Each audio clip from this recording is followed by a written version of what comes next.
जाएगा, हो जाएगा। मुन्ना जी कहाँ गए? भाई अगर आपका हो गया तो शुरू किया जाए। आगे से बैठ जाइए भैया, बैठ जाइए, समय लगे। एक चेयर लगा दीजिए ना, एक चेयर दिलाओ भैया, बैठ जाइए तो सबको सुविधा हो जाए।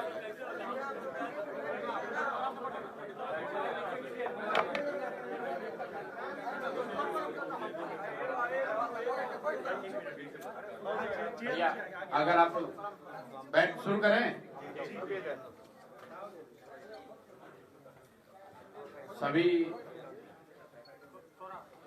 सभी साथियों का यहाँ पर समय निकाल कर आने के लिए धन्यवाद। जैसा कि आप देख रहे हैं, मैं यहाँ पर कल्याणपुर में मेरी एक सभा है, वहाँ पर उसी रास्ते में मैं हूँ और मेरे साथ जो लोग बैठे हुए हैं, मैं एक बार आपका परिचय करा दूं। किशोर कुमार मुन्ना जी हैं, जो 2 बार के पूर्व विधायक हैं और पार्टी में जन स्वराज दल के राष्ट्रीय सचिव हैं, संगठन का काम देखते हैं। उनके बगल में रामबली चंद्रवंशी जी हैं, जो पूर्व MLC हैं और पार्टी के कोर कमेटी के मेंबर हैं, वरीय साथी हैं।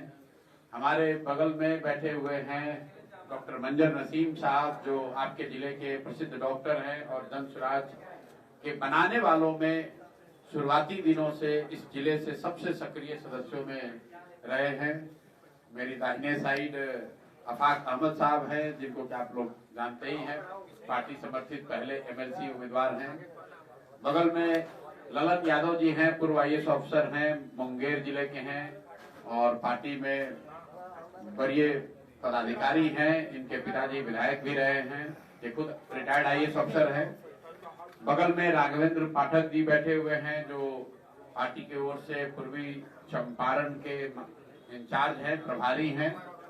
इसके पीछे जिला के युवा अध्यक्ष साहब हैं, पप्पू मिश्रा जी हैं। एक बार आप सरवर साहब हैं, जो पार्टी में उपाध्यक्ष हैं। तारिक चंपारनी साहब हैं, जो इसी जिले से आते हैं, युवा साथी हैं, बहुत दिनों से हम लोग साथ जुड़े हैं। मुझे लगता है कि चंपारण से सबसे ज्यादा पदयात्रा करने वाले साथी हैं। AK द्विवेदी साहब से भी आप लोग शायद परिचित होंगे। ये पहले इस जिले के का नाम नहीं आ रहा है, का भी नाम हो रहा है। रुक जाइए भैया। AK द्विवेदी साहब हैं, जो पहले जिले के प्रभारी थे और अभी पार्टी के वरीय साथी हैं, पूर्व IAS अफसर हैं। अभय शर्मा साहब हैं और हमारे साथ NP मंडल साहब हैं, ये भी पार्टी के हेडक्वार्टर के इंचार्ज हैं, वरीय पदाधिकारी हैं और ex IAS अफसर हैं। इसके साथ मेरे कई साथी जो यहाँ चंपारण के हैं, जो मोतिहारी से, जो पीछे से भाई साहब बता रहे हैं, अंशु जी हैं, वैसे कई साथी जो हमारे साथ आए हैं, इन सबका स्वागत है। एक बार आपसे परिचय करा दिया। जैसा कि आपको पता है, जब मैं करीब 2 बरस पहले दिसंबर 2022 में इस जिले की मैंने पदयात्रा करी थी, उसके बाद पहली बार मैं यहाँ वापस लौटा हूँ। जब हम लोग पदयात्रा यहाँ कर रहे थे, तब लोगों से भी इतना परिचय नहीं था और संगठन का स्वरूप भी नहीं था। अब जो पौधा 2 बरस पहले लगाया गया था, वो धीरे धीरे बढ़कर थोड़ा बड़ा स्वरूप उसका हो गया है, संगठन बन गया है, पार्टी की अपनी गतिविधियां हैं। तो उसी के तहत मैं यहाँ एक कार्यक्रम में आया हूँ और आने वाले 1.5-2 महीने में मैं पूर्वी चंपारण में 4-5 बार आऊंगा। प्रयास ये है कि हर अनुमंडल में कम से कम 1 बार जरूर आए, ताकि पार्टी से जुड़े हुए बहुत सारे साथी जो अब पार्टी में आधिकारिक तौर पर पदाधिकारी हैं, संगठन से जुड़े हुए हैं, उन लोगों से मुलाकात हो सके, साथ में यहाँ पर लोगों से भी मुलाकात हो, उनसे बातचीत हो सके। तो मुझे इतना ही कहना है। आप सब आए हैं, वो आपका जो सवाल है, अगर आप जो सवाल पूछना चाहते हैं वो पूछ सकते हैं। बहुत बहुत धन्यवाद। विधानसभा में हो रहा है कि मैंने तुम्हारे बाप को जिताया है, बोल रहे हैं कि हमारे चलते 3 बार मुख्यमंत्री बने। CM ने कहा कि मेरे चलते तुम्हारे बाप मुख्यमंत्री बने और वो कह रहे हैं कि हम लोग के चलते वो मुख्यमंत्री 2 बार बने। चलिए, वो तो उनके बीच का मामला है, उस पर हमसे आप क्या टिप्पणी चाहते हैं? लालू जी और नीतीश जी, जहां तक पब्लिकली हम लोग जानते हैं, दोनों ने साथ में राजनीति करी है।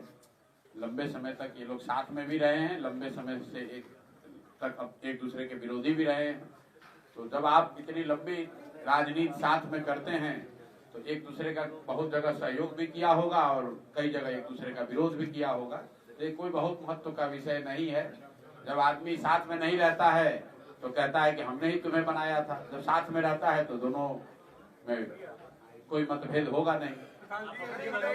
एनडीए की तरफ का चेहरा डिक्लेयर हो गया है, एक तरफ तेजस्वी यादव का चेहरा है। क्या वाकई में बिहार की जनता इन दोनों चेहरों को एक्सेप्ट करेगी या नया चेहरा? एनडीए की ओर से कोई चेहरा डिक्लेयर नहीं हुआ है।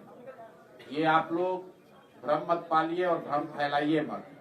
ये तो हम जैसे लोग मांग कर रहे हैं कि एनडीए की ओर से नीतीश जी का चेहरा डिक्लेयर किया जाए। एनडीए में अगर दम है तो जिनके चेहरे पर वो लोग सरकार चला रहे हैं, क्योंकि नीतीश जी तो सरकार चला नहीं रहे हैं, उनका चेहरा मात्र है। तो एनडीए में अगर दम है, खासकर भाजपाइयों में अगर दम है, तो वो घोषित करें कि अगले मुख्यमंत्री नीतीश कुमार ही होंगे, तब न उनको चेहरा माना जाएगा। बाकी तो नीतीश कुमार मुख्यमंत्री हैं ही। तो अभी तक भारतीय जनता पार्टी की ओर से प्रधानमंत्री जी ने या अमित शाह ने ये नहीं कहा है कि अगले मुख्यमंत्री नीतीश कुमार ही होंगे। प्रधानमंत्री जी आए तो उन्होंने कहा ये बिहार के लाडले मुख्यमंत्री हैं। उन्होंने ये नहीं कहा कि यही अगली बार मुख्यमंत्री होंगे। तो जो लोग भी बिहार की राजनीति को देखते समझते हैं, उनको ये मालूम है कि नीतीश कुमार जी अब नवंबर के बाद मुख्यमंत्री नहीं रहेंगे, चाहे बिहार में परिणाम कुछ भी हो। अगर कहीं एनडीए को सफलता मिल गई तो भी मुख्यमंत्री भाजपा वाले उसको बनाएंगे जिसको अमित शाह और मोदी जी बनाएंगे। बिहार के विधायक उसका चुनाव नहीं करेंगे। और अगर एनडीए को सफलता नहीं मिली तो भी नीतीश कुमार जी मुख्यमंत्री नहीं बनेंगे। तो एक बात तो आप हमसे लिख कर ले लीजिए कि नवंबर में बिहार में नीतीश कुमार मुख्यमंत्री नहीं रहेंगे। कोई मुख्यमंत्री बने लेकिन नीतीश बाबू मुख्यमंत्री नहीं रहेंगे। उनके, मैंने पहले भी कहा था कि उनके राजनीति का ये अंतिम दौर चल रहा है और अब उनके मुख्यमंत्री काल का अंतिम 6-7 महीना चल रहा है। निकले थे बिहार में, जब पहली दफे पद यात्रा आपने शुरू की थी, तब से आपको कहा गया कि आप बीजेपी के बी टीम हैं। इस बीच में जब आपका पदयात्रा समापन हुआ तो कई वीडियो आए, जिसमें एक वीडियो नीतीश कुमार का था। नीतीश कुमार कहते हैं वीडियो में कि पूछिए उनसे कि कौन लाया था, हम जेडीयू में अमित शाह के कहने पर लाए थे। अब चुनाव की बारी, आप कह रहे नीतीश कुमार मुख्यमंत्री नहीं बनेंगे। क्या अब भी ये जेडीयू भी समझ रही है कि आप बीजेपी के साथ हैं, बीजेपी के बी टीम है? आप तो पदयात्रा के समय से हमारा इंटरव्यू कर रहे हैं, तो आपसे हमारा पुराना परिचय भी है। नीतीश कुमार ने ऐसा नया वीडियो नहीं आया है। जब सुन लीजिए, एबीपी के एक प्रोग्राम में आज से 2-2.5 साल 4 साल पहले जब मैंने सीए एनआरसी पर उनका विरोध किया और दल छोड़ा या दल से उन्होंने निकाला, तो नीतीश कुमार जो राजनीतिक तौर पर आदमी करता है कि चूंकि सीए एनआरसी पर ये आदमी मेरा विरोध कर रहा है तो मुसलमानों के बीच में इसकी कोई विश्वसनीयता ना बन जाए, इसलिए ये कहा कि इनको हमने अमित शाह के कहने पर अपने पार्टी में लिया था। अब आप बताइए, आप लोग तो सब बहुत जागरूक पत्रकार हैं, अगर अमित शाह जी के कहने पर नीतीश जी ने अपने दल में मुझे अपना उत्तराधिकारी घोषित किया था, तो नीतीश जी तो आज भी अमित शाह के साथ ही हैं। नीतीश जी का इतना दम है कि अमित शाह के आदमी को हटा देंगे। नीतीश जी के पास इतना दम है कि जिसको अमित शाह ने, मोदी ने भेजा, उसको हटा देंगे।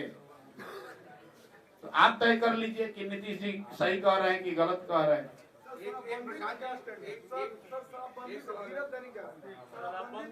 शराबबंदी पर स्टैंड बोलते बोलते कितना दिन से बोल रहे हैं। आपको बिल्कुल 1 घंटे में, अगर जनसुराज की सरकार बनी तो 1 घंटे में बिहार से शराबबंदी हटा दिया जाएगा। उस शराबबंदी को हटा दिया जाएगा जिसमें शराबबंदी के नाम पर सिर्फ दुकानें बंद है और होम डिलीवरी हो रहा है। उस शराबबंदी को हटा दिया जाएगा जिसकी वजह से करीब करीब 15 से 20 हजार करोड़ का हर साल बिहार की जनता का नुकसान हो रहा है और ये पैसा भ्रष्ट नेताओं के पास, अफसरों के पास और शराब माफिया के पास जा रहा है।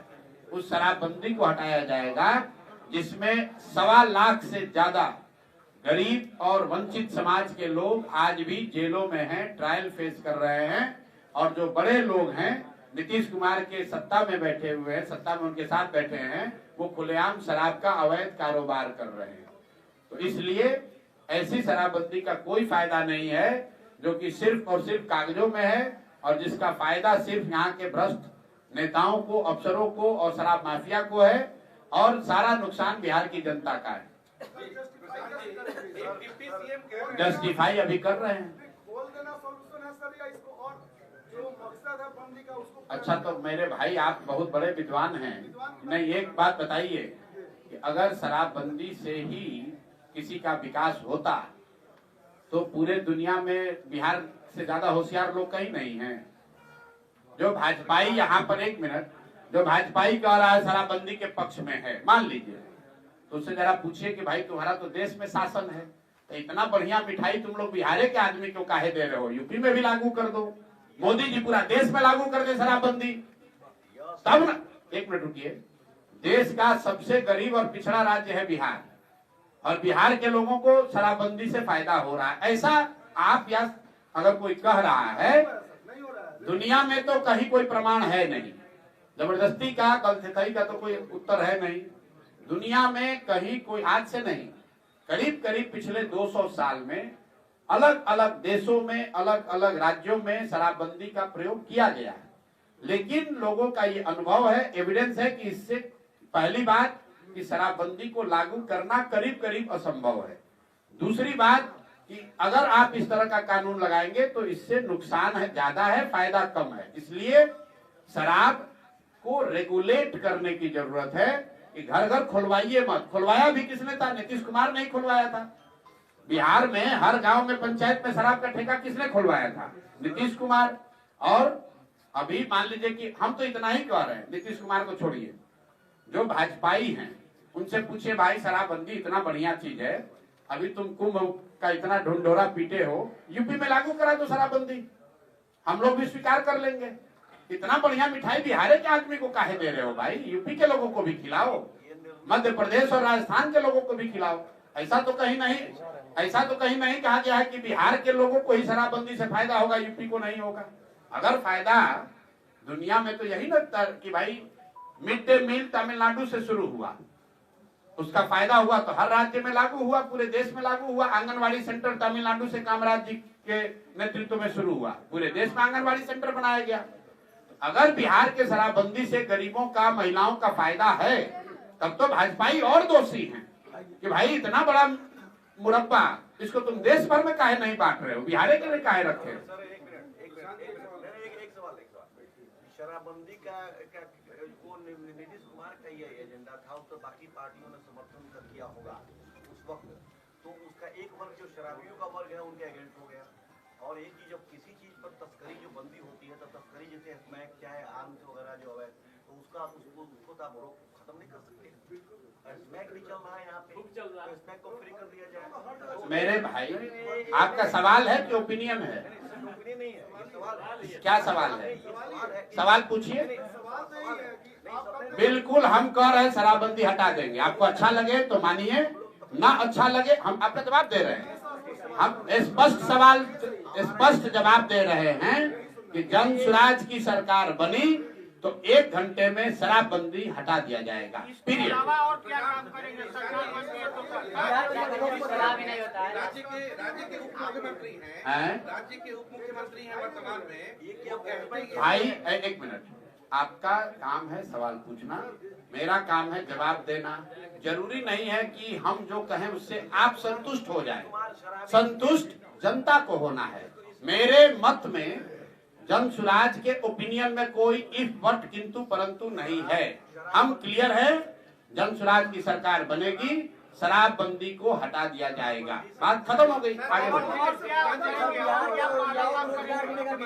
बिहार में और क्या करेंगे उसको लेकर जो 5 बातें हम लोग बता रहे हैं कि बिहार को पहला लक्ष्य ये है कि अगले 10 वर्ष में देश के 10 अग्रणी राज्यों में शामिल कराया जाए।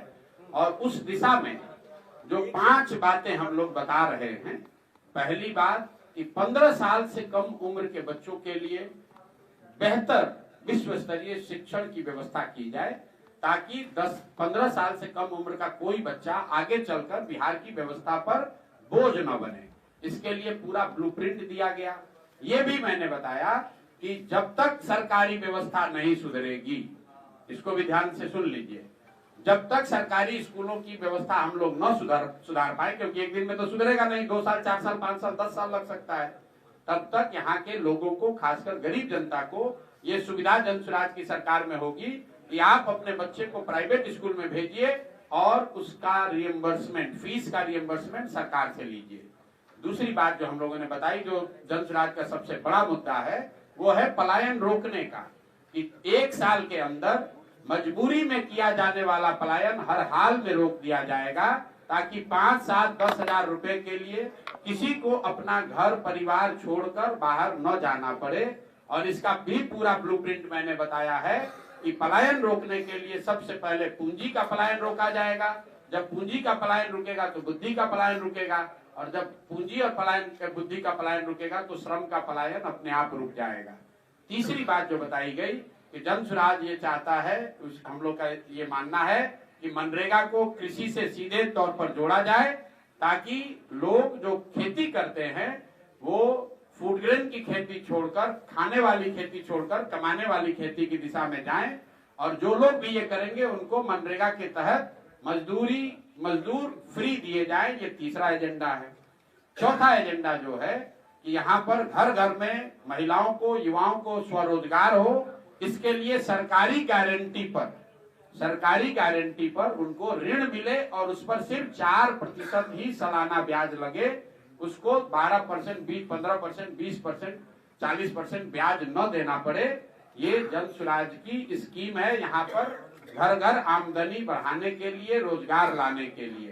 तो ये बातें हम लोग रोज कह रहे हैं, युवाओं के लिए, किसानों के लिए, महिलाओं के लिए, बच्चों के लिए, और सबसे अंतिम में वृद्धों के लिए कि 60 साल से ज्यादा उम्र के लोग, महिला और पुरुष दोनों, उनको जो अभी 400 रुपया पेंशन मिल रहा है, दिव्यांगों को, विधवाओं को और बुजुर्गों को जो 400 रुपया पेंशन मिल रहा है, जन स्वराज कह रहा है कि दिसंबर 2025 से उनको 2000 रुपए का पेंशन मिलेगा।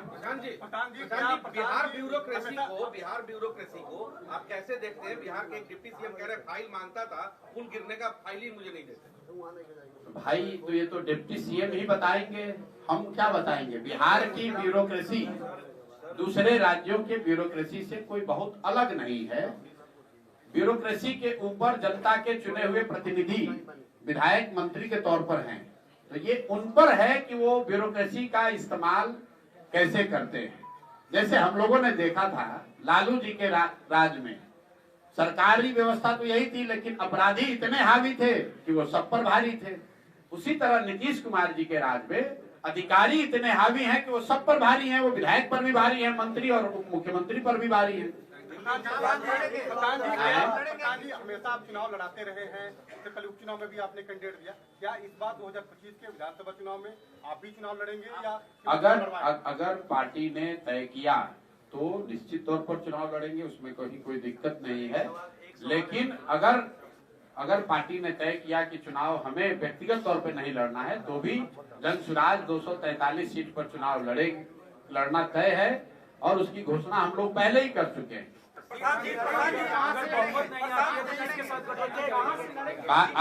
अगर बहुत कहां से लड़ेंगे तो भैया जहां से पार्टी तय करेगी वहां से लड़ेंगे। अभी हमारे नाम से, क्योंकि आप में से कुछ लोगों को पता होगा कि अभी जन स्वराज में आवेदन की प्रक्रिया चल रही है। जिसको चुनाव लड़ना है वो लोग आवेदन दे रहे हैं। तो मेरी ओर से, मेरे नाम से किसी ने राघोपुर से आवेदन दिया है, लेकिन अभी ये तय नहीं हुआ है। पार्टी में अगर तय होगा तो लड़ेंगे। अगर बहुमत नहीं आती है तो क्या किसी के साथ गठबंधन करेंगे? मेरे भाई, जन स्वराज चुनाव से पहले भी नहीं और बाद में भी नहीं, और उसके बाद 2029 में भी नहीं। इसको ध्यान से सुन लीजिए। 2025 में भी 243 लड़ेंगे और चुनाव के बाद जितना भी सीट आए 2029 में भी 243 ही लड़ेंगे, एक सीट कम नहीं लड़ेंगे। तो गठबंधन का सवाल ही नहीं है, न पहले न बाद में। क्यों नहीं है? जब हम लोग व्यवस्था बदलने की बात कर रहे हैं, जब हम लोग दूसरे पार्टियों से अलग व्यवस्था की बात कर रहे हैं, तो किसी भी लेगेसी पार्टी के साथ अगर हम लोग जाएंगे तो फिर हमारी अपनी बात की क्रेडिबिलिटी नहीं रहेगी। इसीलिए हम लोग को 10 साल मेहनत करना मंजूर है, हारना मंजूर है, लेकिन किसी भी हालत में हम लोग गठबंधन नहीं करेंगे। जिस ईमानदारी और शुद्धता से इस प्रयास को शुरू किया है उसमें कोई कॉम्प्रोमाइज न आज होगा, न इस चुनाव के समय होगा, न चुनाव के बाद होगा। कम से कम जब तक जन स्वराज में हमारी कुछ ताकत है तब तक इसके बताए हुए सिद्धांतों पर, इसकी नीतियों पर, कार्यक्रमों में कोई चेंज होने का, कोई कॉम्प्रोमाइज होने का सवाल नहीं है। मैंने पहले भी कहा है, जब हम यहाँ पर पूर्वी चंपारण में आए थे तो इन इलाकों से हम गए हैं 10 आदमी 20 आदमी के साथ पैदल चले हैं। हमारे साथ तो आज बहुत सारे लोग हैं, उस समय तो 10 आदमी भी नहीं था। उस समय भी मैंने कहा है कि चाहे 10 वर्ष लग जाए, मैं जो बात कह रहा हूँ इससे पीछे नहीं हटूंगा और आज उसी बात को दोहरा देता हूँ। मैं यहाँ मंत्री विधायक बनने नहीं आया हूँ। मुझे ऐसा लगता है कि बिहार के बच्चा होने के नाते, बिहार का लड़का होने के नाते मेरी ये जिम्मेवारी है कि जो भी भगवान ने मुझे बुद्धि शक्ति दी है, इस राज्य की स्थिति को, यहाँ के लोगों के जीवन को सुधारने के लिए मुझे कुछ करना चाहिए। मैं उस काम को अपनी शक्ति से, ईमानदारी से कर रहा हूँ। परिणाम क्या होगा इसकी चिंता किए बगैर कर रहा हूँ।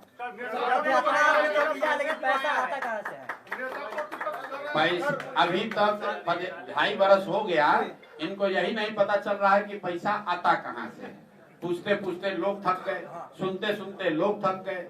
भाई पैसा कहाँ से आता है? आपको लोग क्या कहते हैं, पैसा कहाँ से आएगा? जब पढ़ाई लिखाई करोगे। इन्वेस्ट कर चुके हैं सुनो तो भाई, आप काहे घबराए जा रहे हो?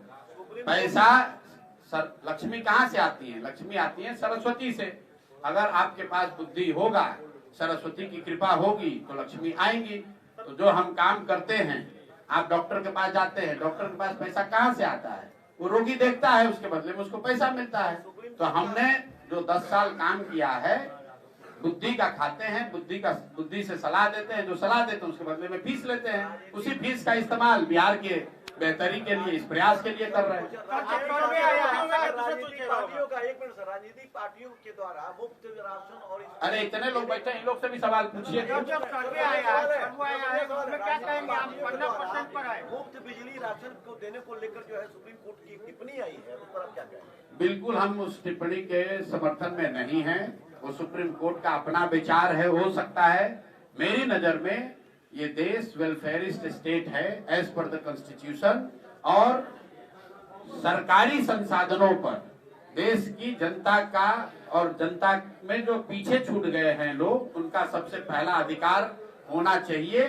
और जो लोग ये कह रहे हैं कि मुफ्त का अनाज या सरकार में जो पैसे गरीबों के लिए योजनाएं बनती हैं, वो कोई एहसान नहीं है। एक और बात आपको बता दें, कई लोगों को लगता है कि हम बहुत कम लोग टैक्स देता है और टैक्स पेयर का पैसा सरकार खर्च कर रही है गरीबों पर। ऐसी बात नहीं है।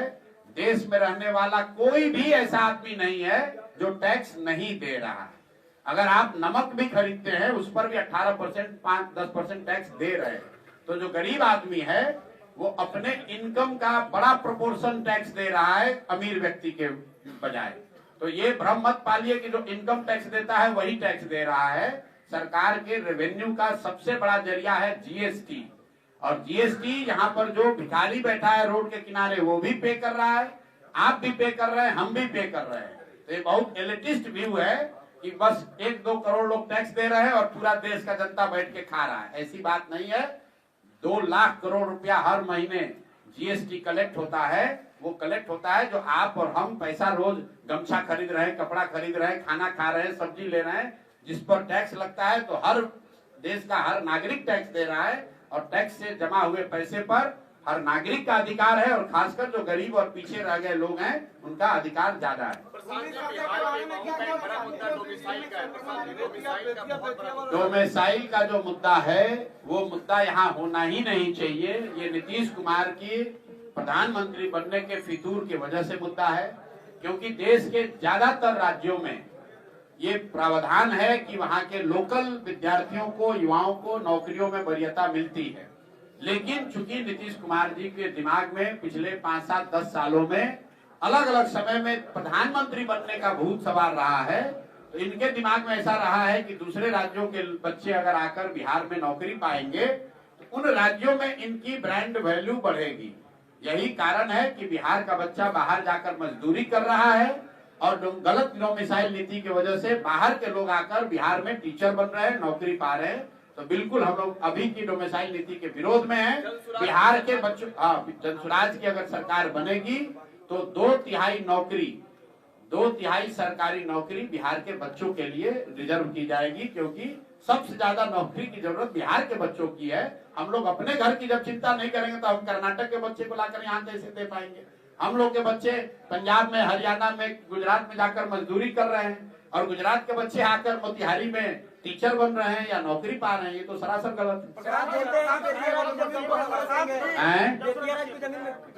बेतिया राज की जमीन को लेकर अभी हम लोग के पार्टी में चर्चा चल रही है। कई साथी बैठे हैं और हम लोग ऐसा मानते हैं कि अधिग्रहण जो है ये पूरी तरह से गैर कानूनी है और इस पर किस तरह से लोगों के साथ खड़ा होना है, दोनों चंपारण के लोगों को इकट्ठा करके जो लोग प्रभावित हैं, क्योंकि करीब 1 लाख एकड़ जमीन जिसका सेटलमेंट ऑलमोस्ट 1950 में ही कर दिया गया, जिसका रसीद कट गया, रजिस्टर 2 में नाम चला गया, अब उसको वापस से सरकार अधिग्रहित नहीं कर सकती है। लीगली भी हम लोग इसको एग्जामिन करा रहे हैं, लेकिन हम लोग को ऐसा लगता है कि ये जो सरकार अध्यादेश लेकर आई है, जो कानून सरकार ने बनाया है, ये बिल्कुल गलत है। न ये समाज के स्तर पर टिकेगा, न कोर्ट में टिकेगा और जनसुराज अपनी पूरी ताकत से उन लोगों के साथ खड़ा होगा जो इससे प्रभावित है। करीब चंपारण में 50% से ज्यादा लोग, इंक्लूडिंग मोतिहारी में जो लोग बसे हुए हैं, ये सब अब हमारे पास एकदम आंकड़ा नहीं है, लेकिन 50% से ज्यादा लोग इससे प्रभावित हैं और जनसुराज आपके साथ खड़ा है। हम लोग इस पर एक बड़ा कार्यक्रम भी अभी शुरू करने वाले हैं, अप्रैल में चर्चा चल रही है। ये बिल्कुल गलत है, लेकिन ये सिर्फ बेतिया राज की जमीन का मामला नहीं है। सरकारी गर्मजरुआ और गर्मजरुआ खास, इसको लेकर सरकार की जो गलत नीति है उसकी वजह से बहुत सारे परिवार अक्रॉस बिहार, उनके पास जमीन तो है लेकिन उस जमीन का रियल मालिकाना हक उनके पास नहीं है। वो जमीन बेच नहीं सकते हैं, उस पर लोन नहीं ले सकते हैं।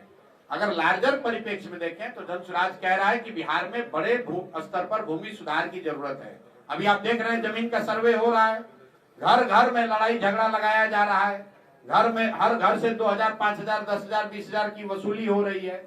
और ये जो वंशावली बनाने का सरकार ने नियम बनाया, पहले सरपंचों को दिया, फिर अधिकारियों को दिया, अभी सेल्फ डिक्लेरेशन कर दिया है। और कई लोग पैसा लेकर अपने बहन का, अपने फुआ का जो वंशावली गलत बनाकर दे रहे हैं, उनको ये समझ में नहीं आ रहा है कि 1-2 साल के बाद ये सारी जमीन डिस्प्यूटेड हो जाएगी, कोई केस कर देगा। इसलिए यहाँ भूमि सर्वेक्षण रुकना चाहिए, भूमि सुधार होना चाहिए और इस तरह की अधिनियम बनाकर, कानून बनाकर जो पहले से सेटल जमीन है उस पर सरकार कब्जा करना चाहती है, लोगों का जमीन छीनना चाहती है, तो सरासर गलत है। जमीन में सबसे बड़ी लिटिगेंट यहाँ बिहार सरकार ही है।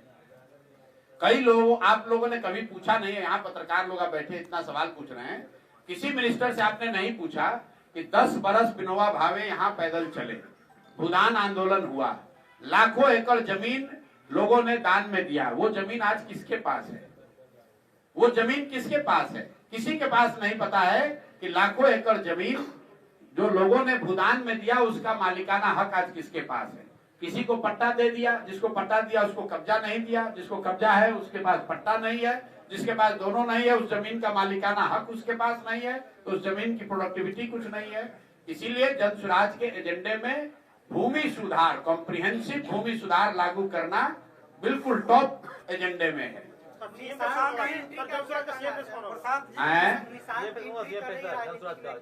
कौन एंट्री कर रहा है?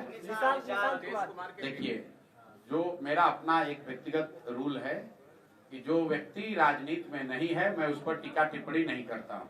लालू जी के 9 बच्चे हैं, लेकिन उनके उन बच्चों पर मैं टिप्पणी नहीं करता हूँ जो राजनीति में नहीं है। नीतीश जी राजनीति में हैं, टीका टिप्पणी उन पर हो सकती है, उनके कामकाज पर हो सकती है, सरकार पर हो सकती है, सरकार की नीतियों पर हो सकती है। उनके परिवारजनों पर जो राजनीति में नहीं है उस पर मैं टिप्पणी नहीं करता हूं। आप पत्रकार हैं, आपका विशेषाधिकार है, आपको जो कहना है कहिए, मुझे कुछ उस पर टिप्पणी नहीं करना।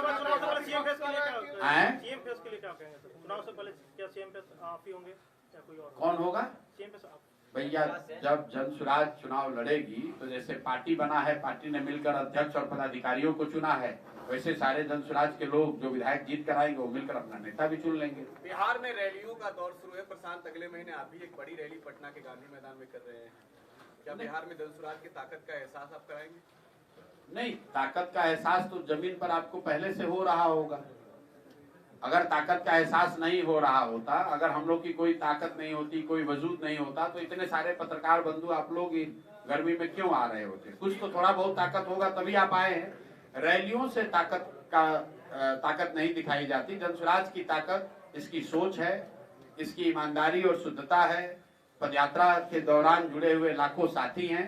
ये किसी एक व्यक्ति का दल नहीं है, ये वो दल नहीं है जिसको 5, 7, 10 लोगों ने पटना में, दिल्ली में बैठकर बनाया है।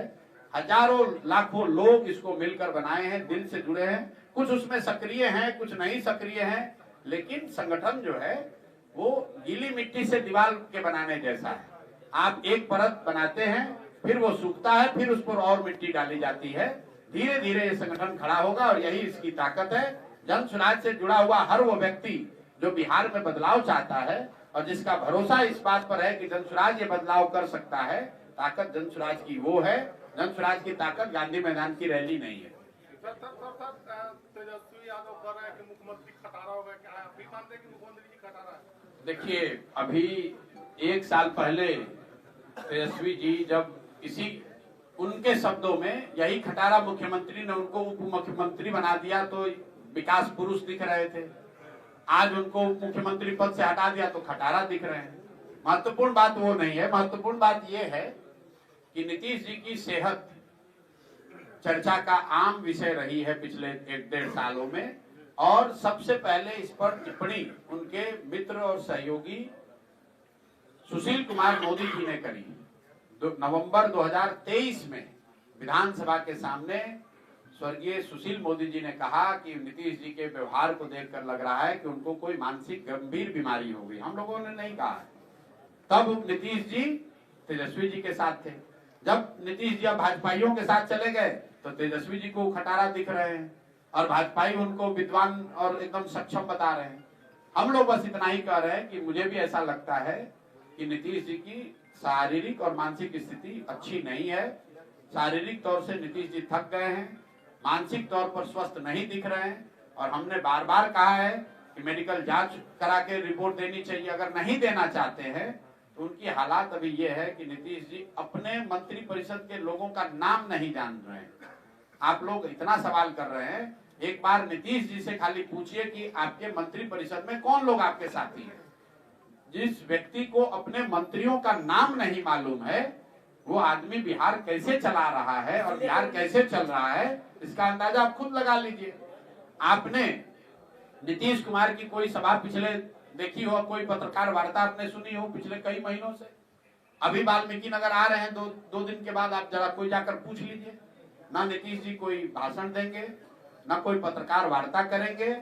वो सरकारी अफसरों के साये में आएंगे, बैठेंगे और एक नियंत्रित एनवायरनमेंट में 2 बातें कही जाएंगी, और ये दिखाता है कि उनकी मानसिक शारीरिक स्थिति वो नहीं है जो पहले थी। सर, जो सर्वे आया है बिहार का आज तक का सी वोटर का, उसमें तेजस्वी यादव को 40% जनता पसंद कर रही है, तो 30% के आसपास, आपको 15% लोग ये कर रहे हैं। तो इस पर आपकी क्या सी वोटर का सर्वे क्या आया है? 40% तेजस्वी यादव, नहीं, 18% नीतीश कुमार, 15% प्रशांत किशोर। बाप रे, इतने बड़े बड़े नेता लोग हैं, हम लोग को कोई 15% कह रहा है, यही बहुत बड़ी बात है। देश में चुनाव होता है तो ईवीएम पे सवाल उठता है। ईवीएम पे आपका क्या रुख है? ईवीएम पे मेरा रुख बहुत पहले से बिल्कुल क्लियर है कि ईवीएम या उस तरह की जो भी व्यवस्था है उस पर कोई लूज टीका टिप्पणी नहीं करनी चाहिए। या तो मैं कहूं कि मुझे ईवीएम पर भरोसा नहीं है तो अगर ईवीएम पे भरोसा नहीं है तो मुझे कहना चाहिए कि जब तक ईवीएम नहीं हटेगा तब तक चुनाव नहीं लड़ेंगे। मैं मतलब जो भी राजनीतिक दल और नेता हैं, अगर उनको लगता है सही में उनके पास प्रमाण है या उनके पास साक्ष्य इस बात का है कि ईवीएम में हेराफेरी हो रही है, तो उन्हें उस बात का सिर्फ प्रेस वार्ता में विरोध नहीं करना चाहिए। उन्हें ये कहना चाहिए, सारे राजनीतिक दल जो विपक्ष में हैं, अगर वो घोषणा कर दें कि भाई जब तक ईवीएम नहीं हटेगा तब तक हम लोग चुनाव नहीं लड़ेंगे, तब तो उसको सीरियसली कोई लेगा, कल ईवीएम हट जाएगा। लेकिन ऐसा नहीं हो सकता है कि जब चुनाव जीते तो ईवीएम अच्छा है और जब चुनाव हार गए तो कह रहे हैं कि ईवीएम में अब ठीक नहीं है, तब जनता भी इसको सीरियसली नहीं लेगी। जहां तक मेरा अपना व्यक्तिगत मत है, मैं ऐसा नहीं मानता हूं कि ईवीएम को बड़े पैमाने पर हैक किया जा सकता है, ऐसा मैं नहीं मानता हूं। ईवीएम बदला जा सकता है, पहले जैसे बक्सा बदलता था वैसे आप ईवीएम बदल सकते हैं। वोटर लिस्ट में हेराफेरी हो रही है, वो सही बात है, हेराफेरी हो रही है। चुनाव आयोग भाजपा या केंद्र की सरकार की मदद करता है, वो हम लोग आज से नहीं 4 बरस 5 बरस पहले से कह रहे हैं। शेड्यूलिंग में मदद करता है, वोटर लिस्ट में मदद करता है, उनके प्रचार प्रसार में मदद करता है। एक शब्द आप बोल दीजिएगा, आप पर आचार संहिता लागू हो जाएगा, मोदी जी अमित शाह कुछ भी बोलकर चले जाए, उन पर कोई कार्रवाई नहीं होगी। तो मदद करने के लिए और कई तरीके हैं। ईवीएम हैक होना मुझे नहीं लगता है कि पूरे देश में ये संभव है। 10 लाख बूथ है और हर बूथ पर कम से कम 5 से 7 लोग हैं, उसमें पक्ष विपक्ष हर तरह के लोग हैं। ईवीएम अगर हैक होगा तो कहीं ना कहीं बात बाहर आ जाएगी। एक जो बात लोग चिंता की जरूर कहते हैं कि ऐसा कैसे होता है कि जब भी माल फंक्शन का कोई रिपोर्ट आता है ईवीएम का, तो उसमें से कमल का ही बटन क्यों दबता हुआ दिखता है। इसके अगर आप इसमें कंस्ट्रक्टिव सुझाव चाहते हैं तो इलेक्शन कमीशन जो गलती कर रहा है कि जिस दिन वोट होता है उसमें फॉर्म 17, 18, 19 को उनको जारी करना चाहिए 24 घंटे के अंदर, वो नहीं कर रहे हैं। क्योंकि जब वोटिंग हो जाती है, ईवीएम सील होते समय एक फॉर्म बनता है, फॉर्म I-20 जो है वो काउंटिंग के बाद बनता है, 19 वोटिंग के बाद बनता है। तो जब 19 आप जारी नहीं कर रहे हैं तो शाम में बताता है कि 56% वोट हुआ और काउंटिंग हो रहा है 62% का। वो विषय है कि अगर जो फॉर्म 19 आप जारी कर देंगे, बता देंगे कि भाई वोट पोल कितना हुआ, काउंटिंग उतनी ही होनी चाहिए। नियम ये है, कानून में लिखा ये है कि फॉर्म 19 पहले से वोट जो पोलिंग एजेंट है उसको मिलता है ईवीएम खुलने से पहले, और ईवीएम में उतना ही वोट काउंट होना चाहिए जितना फॉर्म 19 में लिखा है। लेकिन पिछले कई वर्षों से इलेक्शन कमीशन फॉर्म 19 को अपलोड ही नहीं कर रहा है, वो चिंता का विषय है। हैक करना मुझे ऐसा नहीं लगता है कि कोई ईवीएम को हैक कर सकता है। Thank you.